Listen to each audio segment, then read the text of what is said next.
సంఘటన ప్రదేశంలో ఉన్నాయి. ఇవన్నీ కూడా ఉన్నాయి. ఇవన్నీ కూడా చెల్లాచెదురుగా పడిపోవడమే కాకుండా చూడొచ్చు ఇక్కడ మరొక ప్రాంతం పచ్చని పంట పొలాల్లో ఇంకా ఏ విధంగా ఉన్నటువంటి పరిస్థితి ఉందో దృశ్యాలు చూస్తున్నాం. ఇదిగో పచ్చని పంట పొలాల్లో ఇప్పటి వరకు కూడా భౌతిక గాయాలన్నీ కూడా బయటికి తీసినటువంటి ఇక్కడ డ్రమ్స్ ఏదైనా డ్రమ్స్ లో ఎక్కువగా ఈ యొక్క మందుగుడి సామాను ఏదైతే ఉందో బాణసంచ తయారీ కేంద్రం సంబంధించినటువంటి వాటిని అన్ని కూడా ఇందులో డ్రమ్ముల్లో స్టోర్ చేస్తుంటారు. అటువంటి డ్రమ్ములన్నీ కూడా కాలి ఎగిరిపోవడం అది ఎంత దూరంలో పడిందో ఇంకా బహుశా ఈ యొక్క పంట పొలాల్లో ఇంకా భౌతిక గాయాలు ఉండే అవకాశం అయితే కనపడుతుంది. వాటిని అన్ని కూడా గుర్తించే పనిలో అధికారులు అయితే నిమగ్నం అవుతున్నారు. అలాగే ఇప్పుడు గాయపడిన వారిని కాకినాడ ప్రభుత్వ ఆసుపత్రికి అయితే కొంతమంది తరలించినప్పటికీ దాదాపుగా 35 మంది ఇందులో పనిచేస్తున్నట్టుగా ప్రాథమిక నిర్ధారణకు అయితే రావడం జరిగింది. కానీ 20 మందికి పైగా మొత్తం భౌతిక గాయాలన్నీ కూడా బయటికి శరీర భాగాలన్నీ బయటికి తీస్తున్నటువంటి పరిస్థితి ఉంది. వాళ్ళని ఇప్పటికే ఇక్కడ సంఘటన స్థలంలోనే వాటిని అంబులెన్స్లో పిఎం నిమిత్తం కూడా తరలించేందుకు పక్కన అధికారులు అయితే సన్నద్ధమవుతున్నారు. దీనిపై పూర్తి వివరాలు అయితే రావాల్సిన అవసరం అయితే కనపడుతుంది. ఇంకా ఇక్కడ సహాయక చర్యలు ఏ స్థాయిలో ఇక్కడ చూడొచ్చు. చెట్లు అన్నీ కూడా ఒక్కసారి మాడి మసైపోయినటువంటి దృశ్యాలు. మొత్తం పచ్చని చెట్లు ఈ యొక్క భారీ విస్ఫోటనానికి చల్లా చెదురుగా పడిపోయినటువంటి దృశ్యాలు కూడా చూస్తున్నాం. ఎక్కడ చూసినా సరే ఏమైందో తెలియని ఈ యొక్క పరిస్థితుల్లో ప్రతి ఒక్కరు కూడా పూర్తిగా దీనిపై ఉన్నత అధికారులు కూడా పూర్తి డేటా రాలేదు. ఎంతమంది పని చేస్తున్నారో కూడా దీనిపై ఎటువంటి సమాచారంగా పూర్తిగా తెలియని పరిస్థితులు అయితే కనపడుతున్నాయి. ఇక్కడ ఎంతో బాణసంచ కేంద్రం అంటే ఈ యొక్క యాట్లపాలెంలో ఎంతో ఫేమస్ గా చెప్పుకొస్తారు. ఇవి బాణసంచ తయారీ కేంద్రం అంటే బాణసంచ తయారీ కేంద్రం అంటే ఎంతో శివకాశి తర్వాత ఇక్కడ ఫేమస్ గా చెప్పుకొస్తారు. ఎందుకంటే శుభకార్యాలు జరిగిన వివాహాలకు సంబంధించినటువంటి బాణసంచ ఇక్కడ నుంచే వాళ్ళు సప్లై చేస్తుంటారు. అలాగే చూడొచ్చు ఇక్కడ చెల్లా చెదురుగా ఉన్నటువంటి టపాసులు బాంబులు అవుట్లు ఏవైతే ఉంటాయో ఇక పులికోస ఏదైతే ఉందో తాళ్లతో చుట్టినటువంటి ఈ యొక్క అవుట్లు చూడొచ్చు. ఎక్కడ చూసినా సరే ఇవే ఉన్నాయి. ఇటువంటి భారీ స్థాయిలో ఉండడంతోనే భారీగా ఈ యొక్క ప్రమాద స్థాయి తీవ్రత ఎక్కువగా ఉంది.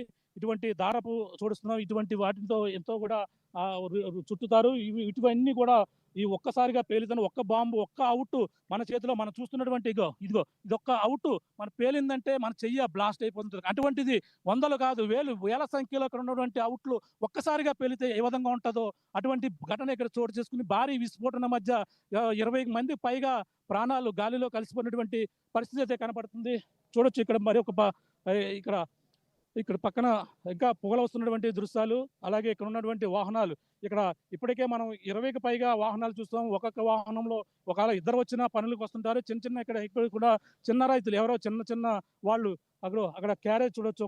ఒక మధ్యాహ్నం సమయం ఇంకా భోజనం చేయలేదు. ఒకవేళ బహుశా కొంతసేపు ఆగితే ఆ భోజనాలు చేస్తుంటారు. మనం అక్కడ ఉన్నటువంటి టిఫిన్ క్యారేజ్ చూస్తున్నా అక్కడ భోజనం క్యారేజ్ ఒకటి ఉంది. ఈ విధంగా తమ బాక్స్ సైకిల్ ఇంకా తగిలించే ఉన్నటువంటి దృశ్యాలు ఇక్కడ అందరినీ కూడా కలిసి వేస్తున్నాయి. ఈ రోజు కూడా చిన్న పనులు చేసుకుంటూ ఉంటారు. మరో పక్కన టిఫిన్ బాక్స్ చూడొచ్చు. ఇక్కడ ఉన్నటువంటి ఖాళీ బూడిదవేయి ప్రతిదీ కూడా ఇక్కడ ఘటన చూసుకుంటే చాలా భయానకర పరిస్థితులు అయితే ఇక్కడ నెలకొన్నాయని చెప్పాలి. ఈ సోమలకోట మండలంలో ఉన్నటువంటి యాటలపాలెం గ్రామంలో ఒక్కసారిగా పాలి ఇక్కడ చూస్తున్నాం. ఇక్కడ ఒక్కసారిగా విస్ఫోటనానికి చుట్టుపక్కల ఉన్నటువంటి గ్రామాలు మొత్తం అన్ని కూడా ఇళ్లలో ఉన్నటువంటి వాళ్ళందరూ కూడా భూకంపం వచ్చిందా అనేది కూడా చూడొచ్చు. ఇక్కడ చిన్నవి ఇటువంటివన్నీ కూడా తారాజువులకి పైకి వెళ్లేందుకు వాటిని అయితే ఉపయోగిస్తుంటారు.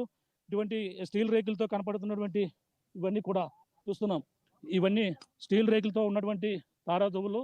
అలాగే బాంబులు మనం చూస్తున్నాం. ఈ బాంబులు దాటికే ఇటువంటి ఇంత ప్రమాదం సంభవించినట్టుగా కూడా తెలుసుకొస్తుంది. ఒక బాంబు మనం అవుట్ పేలితేనే చాలా భయానకర పరిస్థితి ఉంటుంది. చేతిలో పేలిన నేపథ్యంలోనే ఇక్కడ భయానక పరిస్థితులు చూడొచ్చు. ఇటువంటి రేక్ ఇది చాలా దళసరిగా ఉంటుంది. ఈ పేలుడికి మొత్తం తునకన అయిపోయి ఉన్నటువంటి చెట్టు ఏ విధంగా పచ్చని చెట్లు బగ్గున మాడిపోయిందో ఇక్కడ దృశ్యాలు కూడా చూస్తున్నాం. ఇక్కడ సిబ్బంది ఇంకా బాడీలు వెతికే పనిలో ఇక్కడ నిమగ్నం ఉన్నటువంటి పరిస్థితి కనపడుతుంది. ఇంకా భౌతిక గాయాలు ఇంకా లభ్యమవుతున్నటువంటి పరిస్థితి ఉన్నాయి.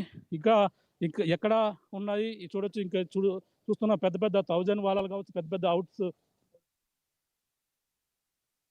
చూస్తున్న వాటినైతే ఆర్పుతున్నారు. అంటే మనకి ఏవైతే ఎంతో వెలుగులు నింపేటువంటి ఈ యొక్క వెలుగులు మనం ఎంతో కూడా చూసి ఆనందపడుతుంటాం. ఏ శుభకార్యం జరిగినా సరే అటువంటి వెలుగులు ఆకాశంలో వెళ్తుంటే అటువంటి ఔట్స్‌ని చూసి చాలా ఆనందపడతారు. కానీ అటువంటి ఔట్స్ తయారు చేసేవారి జీవితాలు ఈ విధంగా ఒక్కసారిగా ఈ యొక్క బాణసంచ కేంద్రంలో ఒక్కసారిగా పేలిపోయినటువంటి పరిస్థితి ఉంది. వీళ్ళందరూ కూడా ప్రాణాలు గాలిలో కలిసిపోయి ప్రతి ఒక్కరు కూడా ఇక్కడ హృదయ విదారకర సంఘటన అయితే ఇక్కడ చోటు చేసుకుందని చెప్పాలి. ఇక్కడ చూస్తున్నాం జనం ఎక్కడ చూసినా సరే జనం చూస్తున్న ఇయన్నీ ఆహ్, మనకి బాణసంచ దీపావళి వచ్చిందంటే మనం కేవలం కొన్ని వస్తువులు మాత్రమే చూస్తాం. కానీ ఇక్కడ రకరకాల వస్తువులు, ఇక్కడ రకరకాల ఐటెమ్స్ ఏవైతే ఉన్నాయో అలాగే 1000 వాలాస్, 10,000 వాలాస్ అలాగే భారీ శబ్దాన్ని వహించేటువంటి వాటితో కావచ్చు, తారా జువ్వలు కావచ్చు, అవన్నీ కూడా నిత్యం ఇక్కడ శివకాశి తర్వాత యాట్లపాలెం ఎంతో పేరుగాంచినటువంటి ఇక్కడ బాణసంచ తయారీ కేంద్రంగా చెప్పుకొస్తుంటారు. అటువంటి బాణసంచ తయారీ కేంద్రం తీవ్రమైన విషాదం నింపింది. రాయవరంలోను జరిగినటువంటి ఘటన అది మరవక ముందే మరొక ఘటన జరగడం దురదృష్టకరం. అధికారులు మరి దీనిపై పర్యవేక్షణ గతంలో అంటే దీనికి సంబంధించినన్ని కూడా పర్మిషన్‌లన్నీ ఉన్నాయని కూడా చెప్పుకొస్తున్నప్పటికీ ఇక్కడ మనం చూస్తున్నాం అక్కడ అక్కడ పోలీసులు ఎవరు కూడా రానిత్తలేదు. మరి కొద్దిసేపట్లో హోంమంత్రి అనిత కూడా సంఘటన స్థలానికైతే చేరుకోబోతున్నారు. ఇక్కడ మొత్తం ఏదైతే ఇక్కడ జరిగినటువంటి ఘటనపై ఇప్పుడు